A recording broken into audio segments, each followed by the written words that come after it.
Prends ta Bible, nous allons lire un texte que tu connais certainement. Dans le livre de Matthieu, le chapitre 4, les versets 1 à 11. Alors, si tu es prêt, je commence la lecture. Alors Jésus fut conduit par l'Esprit au désert pour être tenté par le diable. Après avoir jeûné 40 jours et 40 nuits, il finit par avoir faim. Le tentateur s'approcha et lui dit, « Si tu es le Fils de Dieu, ordonne que ces pierres deviennent des pains. » Mais il répliqua, « Il est écrit, ce n'est pas seulement de pain que l'homme vivra, mais de toute parole sortant de la bouche de Dieu. » Alors le diable l'emmène dans la ville sainte, le place sur le faîte du temple et lui dit, « Si tu es le Fils de Dieu, jette-toi en bas, car il est écrit, il donnera pour toi des ordres à ses anges et ils te porteront sur leurs mains pour t'éviter de heurter du pied quelque chose. » Jésus lui dit, « Il est aussi écrit, tu ne mettras pas à l'épreuve le Seigneur ton Dieu. » Le diable l'emmène encore sur une très haute montagne. Il lui montre tous les royaumes du monde avec leur gloire. Et lui dit, « Tout cela, je te le donnerai si tu te prosternes et m'adores. » Alors Jésus lui dit, « Retire-toi, Satan, car il est écrit, le Seigneur ton Dieu, tu adoreras et c'est à lui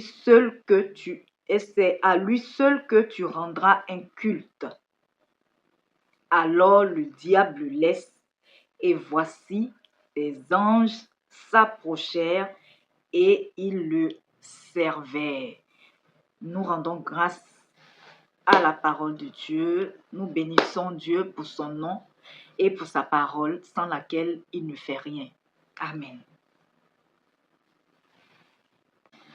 Alors, mon frère, ma soeur, si tu as l'habitude de lire la Bible, tu verras que tout ce qui sortait de la bouche du tentateur, ce sont des versets qui existent réellement dans la Bible. Ce sont des paroles qui sont vraies.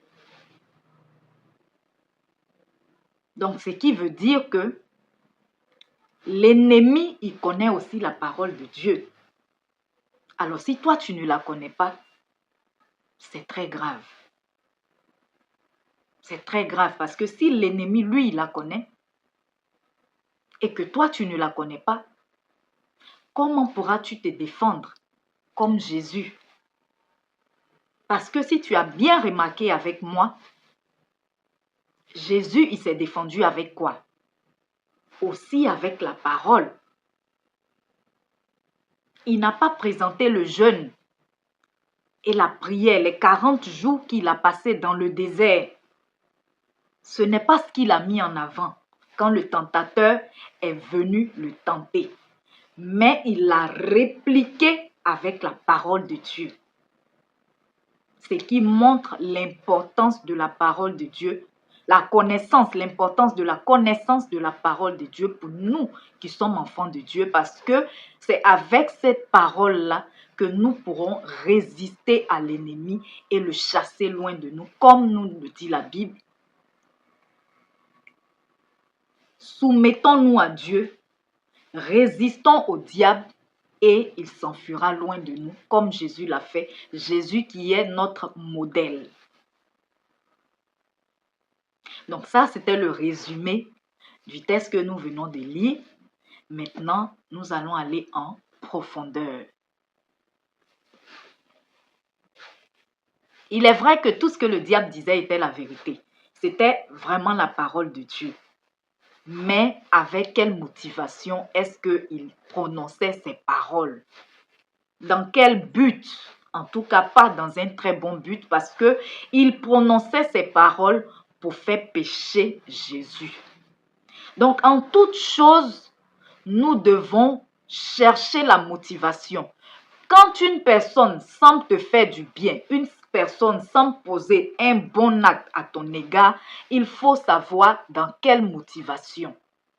Parce que une personne peut poser un très bon acte à ton égard, peut poser une bonne action pour toi, mais dans une mauvaise motivation, dans une motivation même de te détruire, comme une personne peut te porter un préjudice, mais sa motivation, ce n'était pas de te porter ce préjudice. Sa motivation, c'était dans le but de te faire du bien et malheureusement, malheureusement, ça a mal tourné. Donc, en toute chose, c'est la motivation, le but dans lequel la personne le fait. Pour moi, ce test, c'est un résumé de la vie du chrétien, des étapes pour pouvoir arriver au salut. Les pièges que nous devons éviter. Il y a vraiment longtemps que le Saint-Esprit m'avait mis à cœur de faire ce test-là. Et la procrastination, voilà, j'avais tellement des choses précises à dire en ce temps-là, quand le Saint-Esprit m'avait mis à cœur de faire ce test. Tout était vraiment clair. Tout ce que je devais dire, c'était vraiment clair, structuré.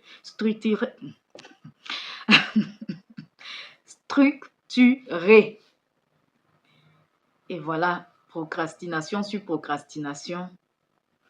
Aujourd'hui, je sentais encore que je devais faire le test, mais je n'ai plus vraiment toutes ces idées claires que j'avais en ce temps-là. C'était même depuis l'année passée, il y a longtemps. J'espère qu'il aura... il va me faire miséricorde pour me rappeler encore ce qu'il m'avait dit. Sinon, on va se contenter juste du peu qui va venir. Voilà. Ce qui veut dire que quand Dieu te met quelque chose à cœur, c'est là en même temps, il faut faire la chose. Il ne faut pas remettre à demain ce que tu peux faire aujourd'hui. C'était même le thème de... Ça faisait partie de notre prédication d'aujourd'hui.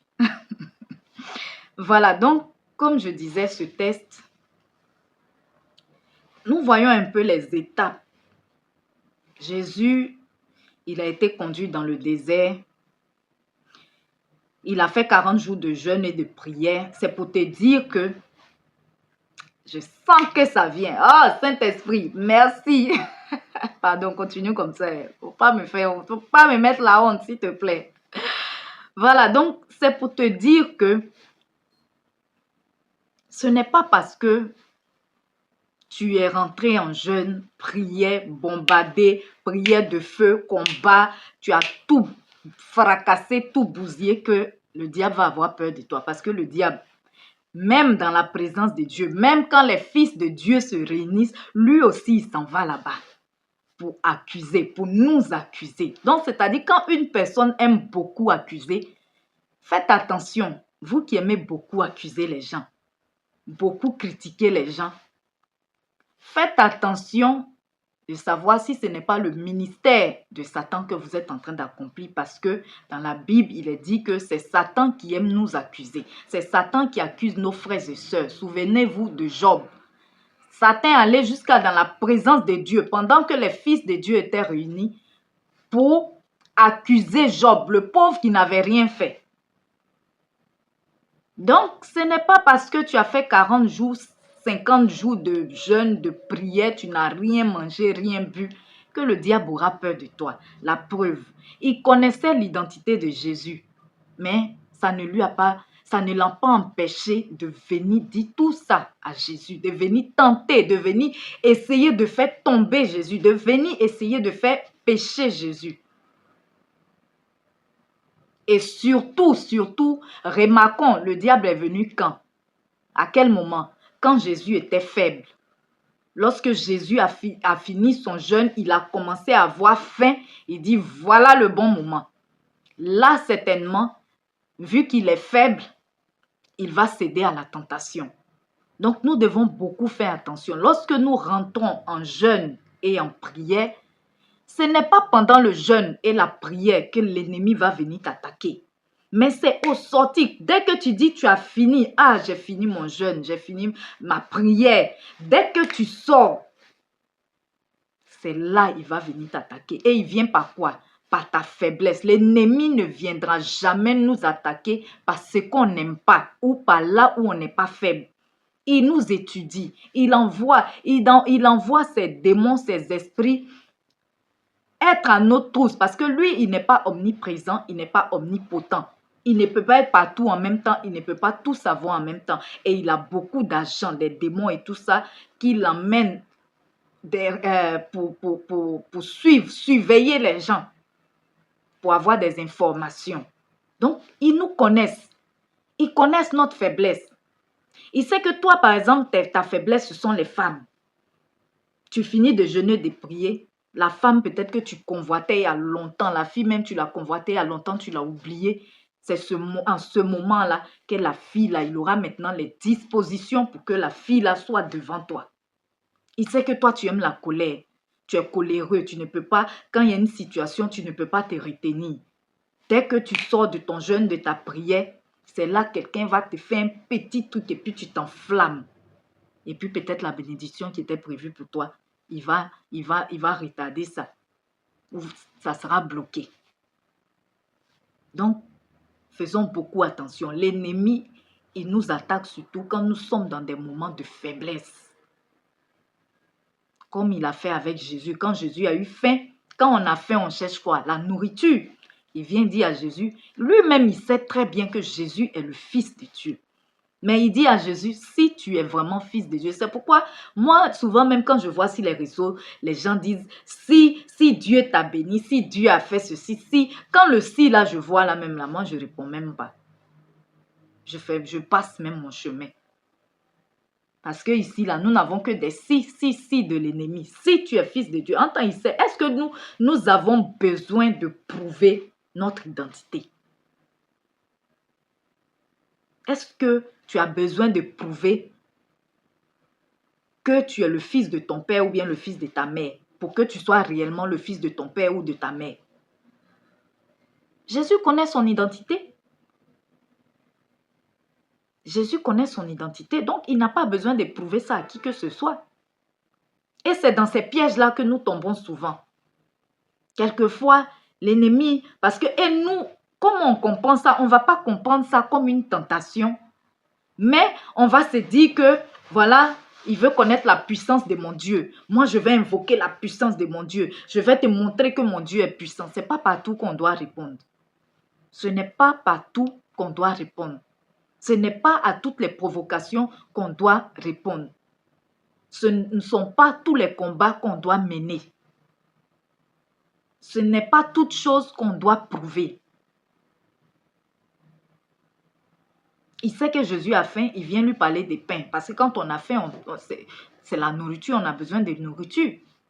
Mais comme Jésus avait le discernement et que Jésus connaissait son identité, qu'est-ce qu'il lui a dit? Lui aussi, il a répondu par la parole. Il n'a pas dit, je suis oint par le jeûne. J'ai fait 40 jours, 40 nuits sans manger. Là où je suis là, l'onction du Saint-Esprit coule en moi. La puissance du Saint-Esprit même est en moi. Le feu du Saint, je suis embrasé même là où je suis là. Il n'a pas dit ça. La même parole que l'ennemi a utilisée, il a pris aussi la parole pour riposter. L'homme ne vivra pas seulement du pain, et de toute parole qui sort de la bouche de Dieu. C'est la raison pour laquelle nous devons faire l'effort de méditer au moins chaque jour, au moins un verset, ou en tout cas ouvrir nos Bibles, apprendre de la parole de Dieu, méditer la parole de Dieu parce que c'est vraiment très important. Imaginons si Jésus aussi ne connaissait pas la parole. Jésus, c'est Jésus. Si toi, par exemple, l'ennemi vient t'attaquer et qu'il vient avec la parole de Dieu, que toi-même, tu ne sais même pas ce qui est écrit dans la Bible, tu vas dire, ah, mais ce qu'il dit là, tu vas cogiter, tu vas rester là pour te poser des questions. Parce que tu ne sais même pas, puisque toi-même, tu ne sais pas ce qui est écrit dans la Bible, et que lui, il vient, il te parle avec assurance. Donc, tu vas tomber dans son piège. Et ce que nous devons savoir aussi, c'est que lorsque nous avons pu résister à une tentation dans laquelle l'ennemi voulait nous faire tomber, soyons encore plus vigilants parce qu'il ne s'arrête pas. Tant qu'il ne nous a pas eu, lui, il ne veut pas s'arrêter. Il nous attend toujours au carrefour. C'est-à-dire, si à ce carrefour, il a posé le piège, que tu as esquissé le piège, tu n'es pas tombé dans le piège, il s'en va au prochain carrefour pour attendre. La preuve, quand Jésus a esquissé le piège des pains, qu'est-ce qu'il a fait encore? Il est allé lui parler d'autres choses encore. Il l'a emmené ailleurs pour lui poser un autre piège. Pour dire, si tu es vraiment le Fils de Dieu, jette-toi. Ça aurait été toi, mon frère. Tu vas dire quoi? Effectivement, c'est écrit dans la Bible que Dieu va envoyer ses anges pour ne pas que ton pied heurte une pierre. Donc, tu vas, toi, pour prouver, pour montrer que ton Dieu est puissant, tu vas vouloir te jeter sans savoir que tu es en train de tenter Dieu. Sans savoir que tu es en train de pécher contre Dieu. Toi, tu te dis que tu veux montrer à Satan, tu veux montrer à ton ennemi que ton Dieu est puissant. Mais sans savoir que ton ennemi est en train de te faire pécher contre Dieu. Là encore, Jésus n'est pas tombé dans son piège. Qu'est-ce qu'il a fait encore? Il l'a emmené ailleurs. Il l'a emmené sur la montagne. Pour lui montrer les belles choses, la gloire de ce monde. Et qu'est-ce qu'il demandait à Jésus? Il est culotté, hein, Satan. Il demande à Jésus de se prosterner. Enfin, il connaît très bien. C'est-à-dire que quand l'ennemi vient t'attaquer, il sait qui tu es. Hein. C'est pas qu'il ne sait pas. Tout ce qu'il dit là, il sait que c'est possible pour toi. Il sait très bien que Jésus peut transformer ses pierres en pain. Il sait que Jésus peut se jeter et Dieu va envoyer des anges. Il sait l'identité de Jésus. Il sait que toute cette gloire du monde, ces richesses-là, Jésus peut avoir, ça appartient à Jésus. Mais lui, pour venir briser la relation, pour venir détruire la mission que Jésus est venu accomplir sur la terre,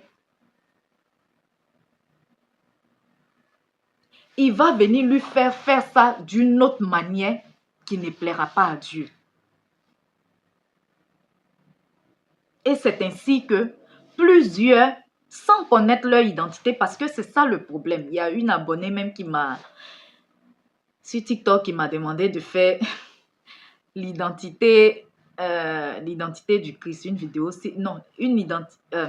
une vidéo sur l'identité du chrétien. Je lui ai promis depuis, c'est vrai que je n'ai pas encore eu vraiment la véritable motivation. À chaque fois, il y a d'autres sujets. Mais ma soeur, sache que je ne t'ai pas oublié. Si tu es sur YouTube ou bien si tu es sur Facebook, sache que je ne t'ai pas oublié. Ça sera fait. La preuve, ce test-là, il devait être fait depuis l'année passée. C'est aujourd'hui que je le fais. Voilà, je ne t'ai pas oublié. Donc, il connaît très bien l'identité de Jésus. Donc, c'est comme ça, quand il va venir t'attaquer, il connaît ton identité. Mais pour une personne qui ne connaît pas son identité, comme ceux qui s'en vont se prosterner, qui s'en vont l'adorer pour avoir la célébrité, pour avoir les richesses, pour avoir l'argent,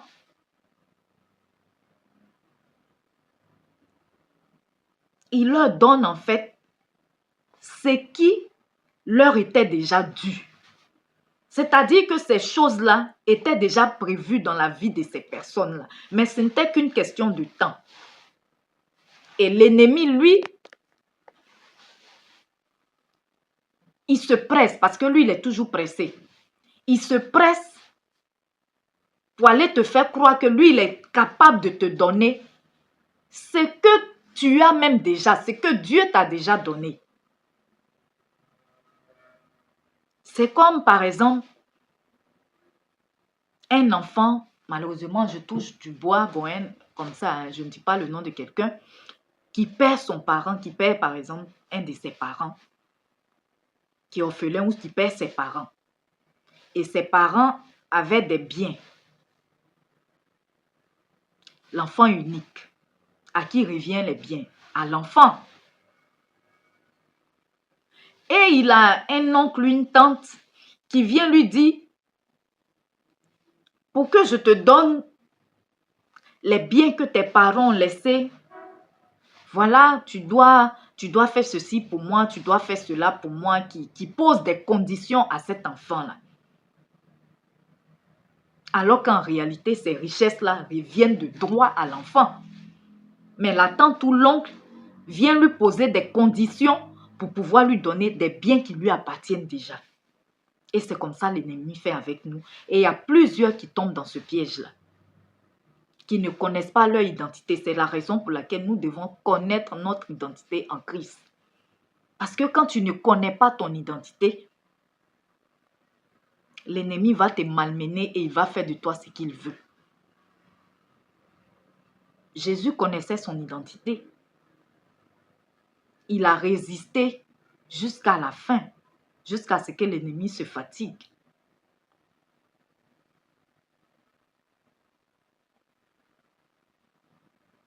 Il a résisté jusqu'à ce que l'ennemi même se fatigue et qu'il parte.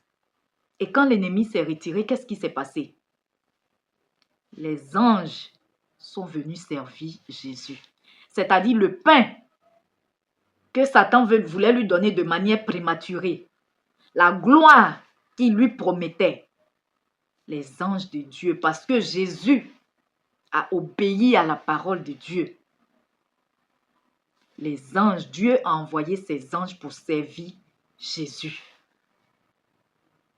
Sans que Jésus ne se soit compromis.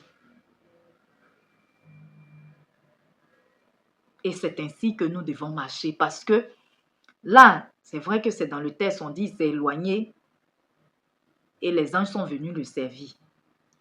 Mais il ne s'est pas arrêté là, hein, parce que souvenez-vous du dialogue entre Jésus et Pierre. Quand Jésus était en train d'annoncer qu'il allait souffrir, il allait mourir et tout ça, et que Pierre lui a dit ça n'arrivera pas, il a dit quoi? Arrière de moi, Satan. Cette fois-ci, Satan n'est pas venu lui-même, hein. Il n'est pas venu avec son visage. Mais il est passé par un disciple, par la bouche d'un disciple de Jésus. Donc, c'est-à-dire que là, Satan s'était arrêté dans le désert. Il est quitté, il est parti. Mais il allait attendre Jésus ailleurs pour le tenter encore. Donc, c'est-à-dire que tant que nous vivons, c'est un combat. À nous d'avoir le discernement pour pouvoir résister à l'ennemi. Pierre, oui, un disciple de Jésus, qui était tout le temps avec Jésus. Mais l'ennemi a parlé par sa bouche. Est-ce que ça veut dire quoi? Que Pierre était possédé ou que Pierre n'était pas un véritable disciple? Non. Parce que la preuve, juste avant ça, quand Jésus a demandé, pour vous, qui suis-je? C'est Pierre encore qui a dit, tu es le Fils de Dieu. Qu'est-ce que Jésus a dit? Ce n'est ni la chair ni le sang qui te l'ont révélé, mais mon Père qui est dans les cieux. C'est-à-dire que c'est Dieu qui a parlé par ta bouche. Quelques minutes après, il dit arrière de moi Satan. La même bouche là. C'est la raison pour laquelle nous devons aussi beaucoup faire attention aux prophéties.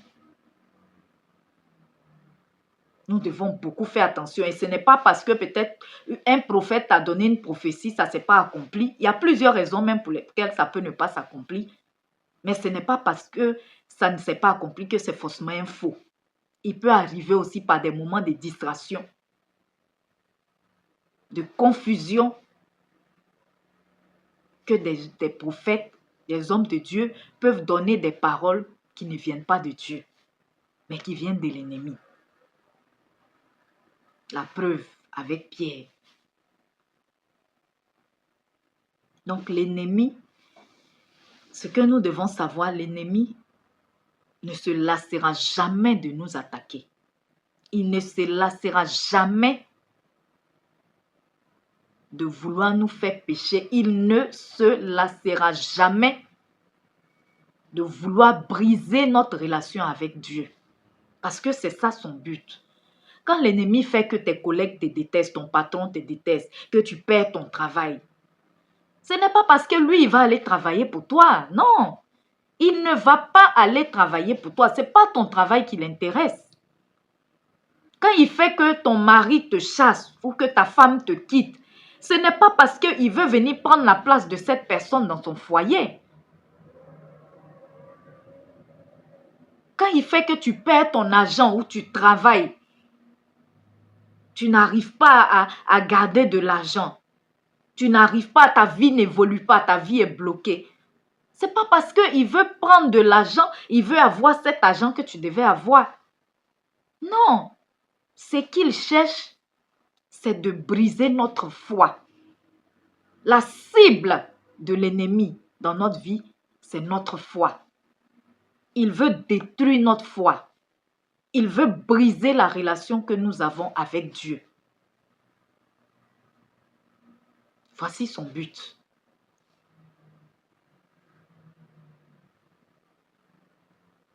Nous séparer de Dieu. Que Dieu enlève sa main sur nous et lui, il pourra faire de nous ce qu'il veut. Donc, mon frère, ma soeur, dès l'instant où tu t'es dit que tu as donné, où tu as affirmé publiquement ou intérieurement que tu es enfant de Dieu, que tu donnes ta vie à Jésus, sache que tu deviens l'ennemi. Tu passes sur la liste noire de Satan et de ses agents. Dans le monde des ténèbres, tu deviens une cible à abattre. Ce n'est pas pour t'effrayer, mais c'est pour que tu puisses prendre tes précautions. L'ennemi ne veut pas aller seul en enfer, parce que l'enfer n'a pas été créé pour les hommes, mais pour Satan et les anges déchus. Mais eux, ils ne veulent pas aller seuls. Donc, il faut qu'ils s'assurent que le maximum de personnes, sinon même tous les hommes, aillent avec eux en enfer. Et que Dieu soit seul avec ses anges là-bas au paradis. Voici la mission de l'ennemi. Et il ne se cache plus. C'est la raison pour laquelle nous aussi, nous ne devons pas avoir honte de l'évangile. Nous devons évangéliser tant que nous pouvons. Pour aussi permettre à d'autres personnes qui sont ignorantes de pouvoir connaître la vérité. Car Jésus nous a dit que c'est la vérité qui nous affranchira. Longtemps, nous avons été dans l'ignorance.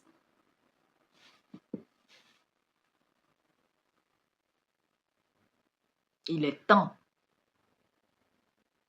que nous puissions chercher maintenant la vérité. Que nous puissions connaître la vérité afin de ne pas périr.